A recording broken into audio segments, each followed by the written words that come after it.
Hansel and Gretel.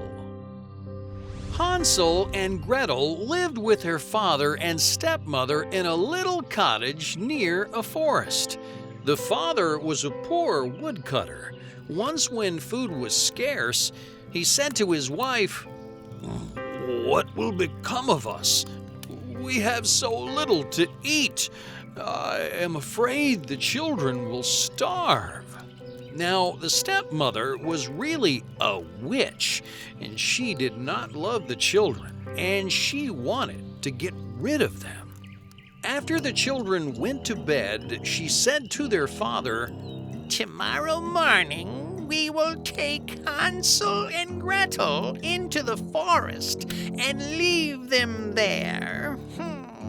They will not be able to find their way home again, and we will not have to worry about them anymore." "Oh, no!" cried the father. "I cannot do that to my poor children." But the wicked stepmother forced him to agree to the plan. In the next room, the children were still awake. They heard what their stepmother was planning to do. "We are lost," cried Gretel, weeping bitterly. But Hansel comforted her. "Don't cry, Gretel," he said. "I shall take care of you. I will think of something." Later that night, when the house was dark, Hansel put on his jacket and slipped out the back door.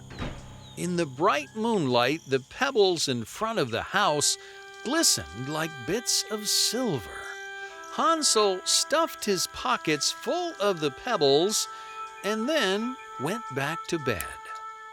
Before the sun rose the next morning, the stepmother awakened the children. "Get up," she said. "We are all going to the forest to cut wood." Before they left the house, she gave each of the children a piece of bread. "Save it for your supper," she told them. "You will not get any more to eat." When they started out for the forest, Hansel lagged behind the rest. At every few steps, he dropped a pebble on the ground behind him. "Hansel," cried the father, looking around, "why are you so slow?" "Oh, I was just turning around to look at my little white kitten sitting up on the roof," said Hansel. "She is saying goodbye to me." "Come along," cried the stepmother irritably. "That's not a kitten. It's the sunshine gleaming on the roof." At last they were deep in the forest. The father told Hansel and Gretel to gather wood to make a fire. When the father had made a good fire, he told the children to sit near it and keep warm. "We are going to chop wood," said the stepmother. "We will come back later and get you." So the children sat by the fire, and to pass the time, they sang their favorite song. "Susie, dear Susie, come tell me the news. The geese are all barefoot, they must have some shoes. The cobbler has leather enough and to spare. Let's ask him to make our poor goosey a pair." Then they ate their bread and fell fast asleep. It was dark when the children woke up. Gretel was frightened and began to cry. "Don't worry," said Hansel. "When the moon comes up, we will find our way home by following the pebbles I dropped." And that is just what they did. When they got home, their father was overjoyed to see them. "There is some food in the house again," he said, and then he gave them a good breakfast. Oh, but the stepmother still wanted to get rid of the children. She waited until they had no food left. Then she made her husband agree to take the children deeper into the forest. "Here is your supper," she said. And again she gave each of them a crust of bread. This time Hansel had not been able to gather any pebbles, so he made crumbs out of his crust of bread and dropped them along the path. "We will find our way back by following the crumbs," he whispered to Gretel. But alas, when morning came, they could not find any breadcrumbs. The birds had eaten them. The children started to walk through the forest. They walked all day. At last they stopped to rest beneath a tree. They saw a lovely white bird sitting on a branch singing sweetly. When the bird flew away, they followed him. Suddenly, Hansel and Gretel came upon a little cottage. It was made of gingerbread, and the windows were of transparent sugar. There were cookies and cakes and candy all over the outside of the house, and the roof was covered with vanilla icing. They ran towards it eagerly. Hansel broke off a chocolate cookie, and Gretel tasted some of the window. "Oh, what a fine meal we will have," they said happily. Just then, a shrill voice called out from the cottage. "Nibble, nibble like a mouse. Who is nibbling at my house?" The children answered, "It's only the wind, the wind." Just then, the door opened, and out came a bent old woman leaning on a cane. "Don't be frightened," said the old woman sweetly to the children. "Come inside and have a proper meal. I know you must be hungry and tired." She took the children into the house and gave them each a dish heaped with pancake and a big glass of milk. "I live here all alone," said the old woman, "and I am happy to have company." After the children had eaten, she put them to bed.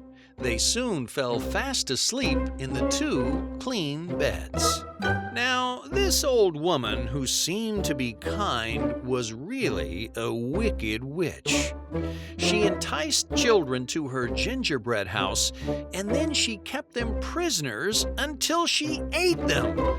After Hansel and Gretel were asleep, the witch sat before her pot and sang to herself, "My, what a splendid feast I've got. I'll boil these children in my pot. First I will fatten up the boy, and then the little girl enjoy." From time to time, she would look at the 2 rosy-cheeked children peacefully asleep. The next day, the witch took Hansel by the hand and led him to a little cage in her stable. Before he knew what was happening, she had pushed him in and locked the cage door. Then the witch said to Gretel, "Now you will do my housework. But first fetch some water and cook some food to fatten up your brother.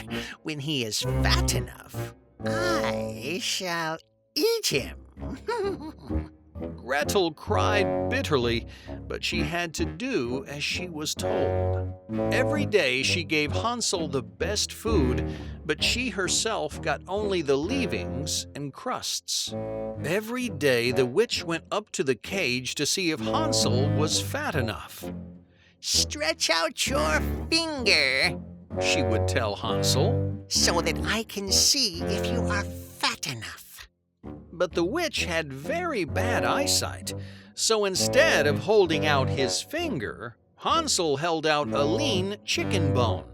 He never seemed to be any fatter. After a few weeks passed, the witch became angry. Enough! She cried. Gretel, draw the water and boil the pot.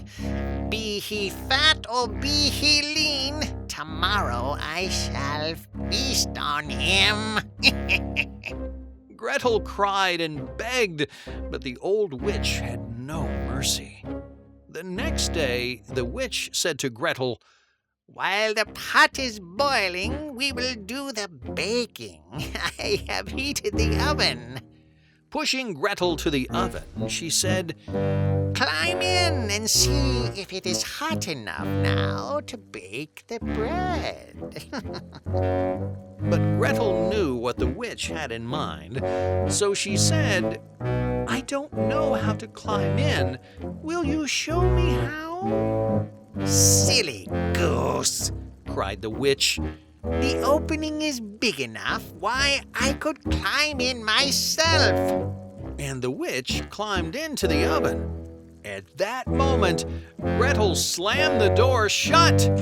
Now Gretel jumped with joy and sang out, Now you're in the oven and I'm out here. I let out my brother and then we'll both cheer.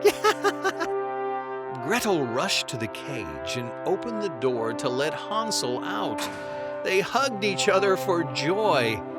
Then the two children went through the witch's house and found chests of gold and jewels. While they were filling their pockets, their father rushed into the cottage. My children, he cried, I have been searching all over for you. I have come to take you home again. And then he told the children that their stepmother had gone away forever. She had probably gone to join the other witches, he said, and that is where she belongs. So Hansel and Gretel and their father went home with plenty of gold. They never went hungry again, and they all lived happily ever after, never wishing for anything.